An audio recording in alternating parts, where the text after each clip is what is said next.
Montañas Vacías, Spanjë, vlerësohet si një nga zonat më pak të populluara në Europë dhe që ofron një përvojë të largët e të ashpër. Montañas Vacías, ose Malet e Zbrazta, është një rajon me popullsi të rrallë dhe relativisht të pazbuluar në Spanjën e brendshme, që përfshin kryesisht pjesë të provincave Teruel dhe Cuenca. Është gjithnjë më i njohur për potencialin e tij për turizëm aventuresk, veçanërisht për shëtitje me biçikletë dhe ecje në natyrë, fal iniciativave që nxjerrin në pa bukurinë e largët të zonës dhe terrenin sfidues. Tërheqja kryesore është ndjenja e izolimit dhe paqes që ofron ky vend. Kjo e bën atë ideal për t'u larguar nga destinacionet turistike të mbushura me njerëz dhe për të përjetuar vetminë e plotë. Zona krenohet me peizazhe të larmishme dhe dramatike, duke përfshirë kodrat e kuqe dhe të valzuara, kanjonet e thella, pyjet me pisha dhe vargmalet e ashpra.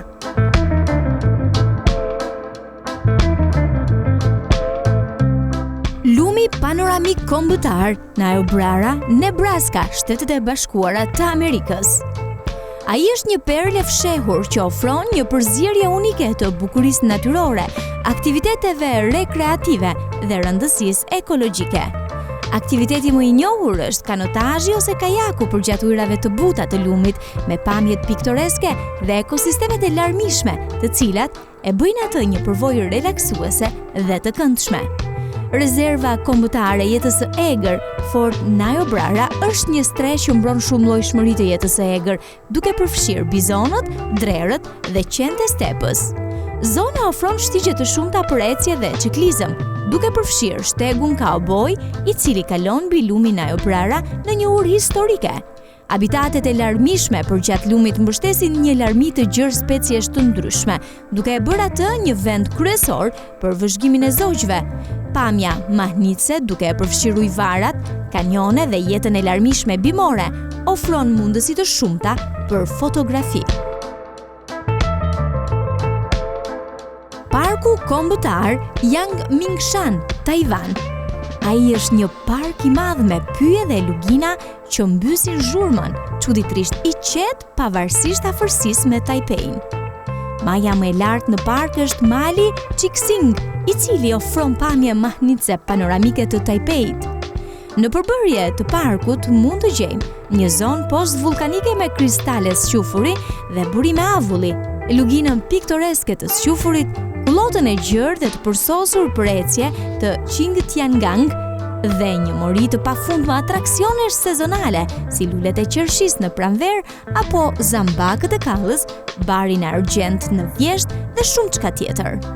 Parku Yangmingshan është një destinacion që duhet vizituar patjetër për dashamirësit e natyrës dhe ata që kërkojnë një pushim nga qyteti. Lumi Zabalo, Ekuador. I vendosur thellë brenda pyllit tropikal të Amazonës ekuadoriane, ai është i njohur për bioakustikën e tij të jashtëzakonshme. Eksplorimi i pyjeve të shiut të Amazonës është atraksioni kryesor në këtë pyll jashtëzakonisht të larmishëm. Takimet me komunitetet vendase indigjene janë një pjesë e rëndësishme e përvojës, pasi Amazona nuk është veç shtëpia një larmie të pakrahasueshme të jetës bimore dhe shtazore, por është gjithashtu oazë për disa nga komunitetet më autentike në planet. Aty mund të shihni majmun, zogj shumë ngjyresh, papagall, makao, tukan, delfin lumi, kajman dhe një gamë të gjerë insektesh. Flora unike e zonës përfshin larmi të madhe pyjesh tropikale, pemësh gjigande, orkide të cilat gjenden veç aty dhe bimë të ndryshme medicinale. Makgatigadi Pans, Botswana. Ajo është një nga fushat më të mëdha të kripës në botë dhe ofron një mjedis të largët nga gjithçka dhe shumë të qetë. Makgatigadi ndodhet në verilindje të Botswanës dhe në të gjendet një nga sistemet më të mëdha të kullotave të kripura në botë. Ky peizazh i gjerë dhe i shesht ofron takime unike me jetën e egër, bukuri mistike dhe një ndjenjë izolimi të pashoq. Hapësira në duke e pafundme e tokës së bardhë krijon një peizazh marramëndës për çdo vizitor. Gjatë sezonit të shirave nga nëntori deri në prill, kullotat transformohen në një burim jetësor uji, duke tërhequr tufa të mëdha dhe spektakolare zebrash dhe antilopash. Kullotat janë një parajs për vëzhguesit e zogjve, veçanërisht gjatë sezonit të lagësht, kur mira flamingo dynden në zonë për t'u shumuar. Pemët e famshme të baobabëve janë të mbushura me pemë të lashta dhe madhështore, disa prej të cilave janë monumente ikonike dhe kanë qenë objekt frymëzimi për shumë vepra të letërsisë botërore. Land Manalugar, Island, me peizazhet e saj vulkanike tepër të qeta dhe burimet e nxehta natyrore, është pjesë e rezervatit natyror Fjallabak, një rajon magnitës i njohur për malet shumë ngjyrëshe riolite, burimet geotermale dhe fushat e ashpra të lavës. Kjo panoramë unike ofron një mori atraksionesh për dashamirësit e natyrës dhe kërkuesit e aventurave. Malet janë tipari më i veçantë i Land Manalugar. Ngjyrat e gjalla të sukuqes, të verdhës, rozës dhe blus krijohen nga minerale të ndryshme, duke pikturuar një panoramë surreale dhe të paharrueshme. Ujërat e ngrohta ofrojnë një përvojë qetësuese mes peizazhit magnitës. Fusha e gjerë e lavës së zezë, e formuar nga një shpërthim vulkanik në vitin 1477, krijon një kontrast të fortë me malet shumë ngjyrëshe, duke e bërë pamjen e zonës akoma edhe më dramatike. Land Manalugar është një parajs e vërtet për shëtitësit, duke ofruar shtigje për të gjitha nivelet e përvojës, e cila rekomandohet të jetë disa ditore. Krateri i magnitës, i formuar nga shpërthimi i vulkanit, në zemër të tij ka një liqen të kaltër e të thellë që vlen të vizitohet. Kildare Myers, Angli, është pjesë e pyllit më të madh të mbjellë në vend dhe ofron një mjedis natyror të qetë. Konsideruar si një parajs qetësie dhe bukurie natyrore, parku Kildare Myers është i vendosur brenda atij ujor dhe pyjor Kildare në Northumberland, Angli. Është një zonë unike, e njohur për kënetat e saj të mëdha dhe atmosferën e qetë. Kildare Myers njihet si një nga vendet më të qeta në Angli. Vendodhja e saj e largët dhe peizazhet natyrore të paprekura ofrojnë një arratisje paqësore nga ritmi i jetës moderne. Kënetat e shumta, të cilat janë karakteristike, janë gjithashtu një lloj habitati i rëndësishëm për ruajtjen e karbonit dhe biodiversitetit. Kildare Myers ofron një sër atraksionesh dhe aktivitetesh, duke përfshirë shëtitje e buzliqenit në pyllin më të madh të Anglisë apo brenda parkut të errët Northumberland. Zona është shtëpi e një shumëllojshmërie kafshësh të egra, duke përfshirë ketrat e kuq, peshqit e detit dhe lloje të ndryshme zogjsh. Veçori e padiskutuar e parkut ujor dhe aty pyjor është mundësia e shkëlqyer që ofron gjatë natës për të vëzhguar yjet. Dunat Kelso, Shkretëtira Mojave, Shtetet e Bashkuara të Amerikës. Ato janë të njohura kryesisht për hapësirat e tyre të gjëra dhe fenomenin unik të rërave kënduese, të cilat janë dhe atraksioni më i famshëm i zonës. Në kushte specifike të një thatësire të veçantë, ndërsa rëra rrëshqet poshtë shpateve të pjerta, krijohet një gumzhitje me frekuencë të ulët ose një tingull këndues, i cili mund të jetë mjaft i lartë dhe është një fenomen natyror vërtet unik. Dunat ofrojnë një përvojë sfiduese dhe shpërblyese ecjeje, pasi ngjitja në maj ofron pamje panoramike të peizazhit përreth shkretëtirës. Nuk ka shtigje të shënuara në vetë dunat, duke lejuar eksplorim të lirë. Format dramatike të tyre, veçanërisht në lindjen e diellit ose perëndim të tij, dhe pafundësia e zymtë e shkretëtirës e bëjnë atë një vend shumë të dashur për të apasionuarit e fotografisë.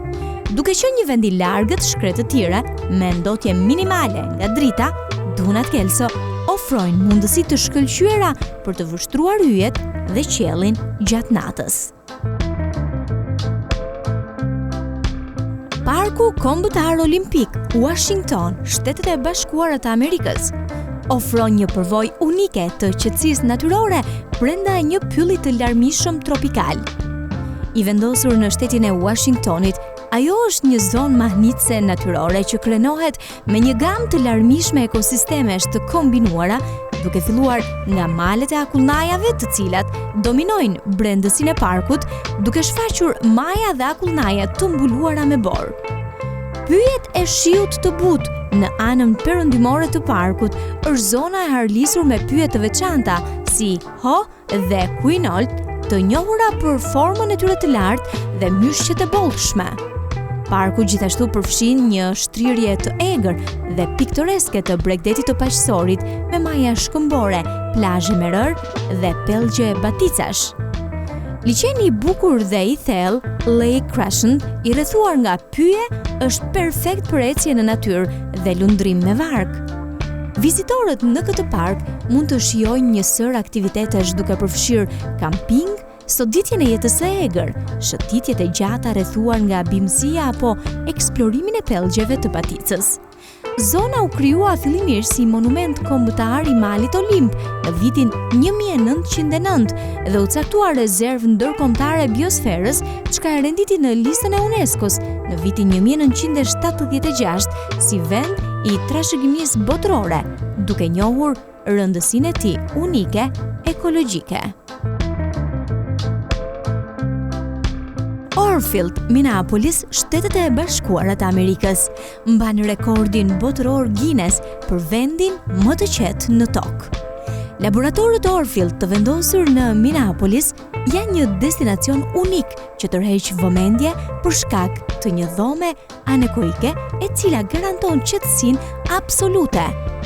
AONA është një laborator kërkimor shumë shqisor për dizajn i konceptuar për të ofruar konsulencë në zhvillimin dhe kërkimin arkitektonik dhe të produkteve të tjera strukturore dhe dhoma teje të veçantë është projektuar për të thithur pothuajse të gjithë tingujt, afërsisht 99.9% të tyre. Vizitorët mund të përjetojnë heshtje ekstreme, ku dikush mund të dëgjojë rrahjet e zemrës së tij ose funksione të tjera trupore. Është një përvojë shqisore që sfidon perceptimin tuaj rreth tingujve. Ndërtesa që strehon laboratorët Orfield ka një histori të pasur, pasi përpara se të bëhej laborator, ishte një studio regjistrimi e quajtur Sound 80, ku muzikantë të shuar si Bob Dylan dhe Prince regjistronin muzikë. Nëse jeni duke kërkuar një përvojë unike dhe të pasur për shqisat, një vizitë në laboratorët Orfield mund të jetë një zgjedhje interesante për udhëtimin tuaj në Minneapolis.